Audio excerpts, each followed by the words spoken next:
কিশোরগঞ্জের ভৈরব জুড়ে সোনালী আঁশ খ্যাত পাটের আবাদ। ক্ষেত থেকে পাট কাটা, পানিতে ভেজানো, আঁশ ছাড়ানো, আবার সেই আঁশ রোদে শুকিয়ে ঘরে তুলতে চলছে কৃষকের ঘাম ঝরা কর্মযজ্ঞ। একসময় বাংলাদেশের অর্থনীতিতে গুরুত্বপূর্ণ অবদান রাখা সেই পাট এখন নতুন করে স্বপ্ন দেখাচ্ছে ভৈরবের কৃষকদের। ভালো ফলন আর বাজারে ভালো দাম পাওয়ায় হাসি ফুটেছে কৃষকের মুখে। আমরা খুব ভালোই পাটটা বাজারে নিয়ে বিক্রি করতে, বর্তমানে লেট আছে ৩৫০০ টাকা।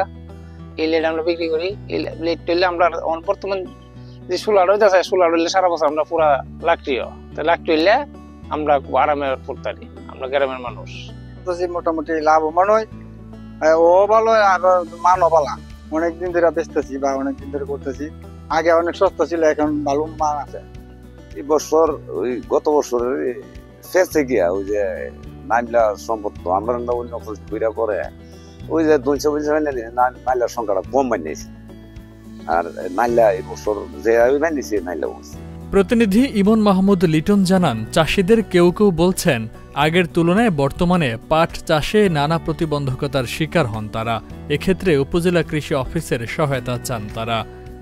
আমরা তো পড়তাম না, এই যে নাইলা গৃহস্থেরও পড়তাম না, গৃহস্থের এইগুলা নাইলা কাড়া দোয়া, এই বাসা বাস কাড়ো নিরাও তো এই তো যে দর নাইলার পড়তাম না। আমরা তো রুজে কম, আমরা এই 600 টাকা দিয়ে সারাদিন পানির মেঝে ফসা পানি কামড়ায় দেখেন হাত কি করছে।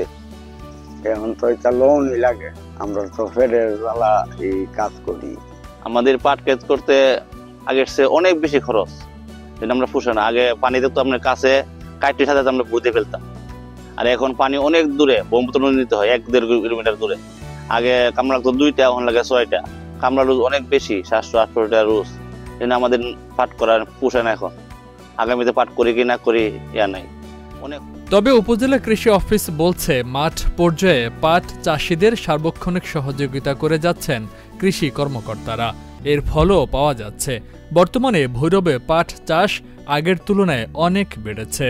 ভৈরবে এবছর প্রায় 310 হেক্টর জমিতে পাটের আবাদ হয়েছে। আমাদের দেশি এবং তোষা পাটের তুলনায় কেনার পাটের আবাদ ভৈরবে বেশি হয়েছে। তো আমাদের মাঠ পর্যায়ে যে উপসহকারী কৃষি কর্মকর্তাগণ আছেন, তারা রোগবালাই এবং পোকার আক্রমণ সম্পর্কে আমাদের কৃষকদেরকে পরামর্শ দিয়েছেন। তো এখন পাটের কর্তন চলছে। আমাদের এবছর ফলন বেশ ভালো হয়েছে এবং বাজার দরও ভালো, যার কারণে আমরা আশা করছি যে আমাদের সামনের বছর ভৈরবে পাটের আবাদ আরও বেশি বৃদ্ধি পাবে।